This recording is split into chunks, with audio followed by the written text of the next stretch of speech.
15 eta 18 urte bitarteko gasteiztarra zara? Hau da zure lekua. Euskararen ginkana. Euskaraz eta euskararekin dibertitzeko lehiaketa martxan da. 3. aldiz Gasteizen. Lehiaketan izena emateko parte hartu botoian sakatu behar duzu. Goiko aldean eskuinean topatuko duzu. Izen emate epea 2017ko irailaren 18an hasi eta urriaren 27an amaituko da.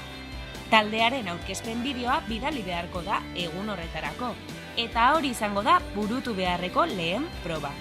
Izen ematea egoki osatzen duten talde parte hartzaileek urriaren 23tik azaroaren 20ra bitartean webgune honetan astero argitaratuko diren probak burutu beharko dituzte. Online proben bidez, puntu gehien lortu dituzten 4 taldeen arteko lehiaketa izango da finala. Hau, Oian Eder Euskararen etxean burutuko da, azaroaren 30ean.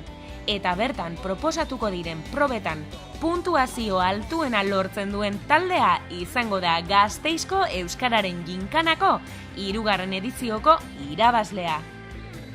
Finalera iristen diren taldeek 1.600 euro eskuratzeko aukera izango dute. Lehenengo saria 1.000 euro bonosaritan. 2., 3. eta 4. sariak 200 euro bonosaritan. Eman izena eta parte hartu Gasteizko Euskararen ginkanan.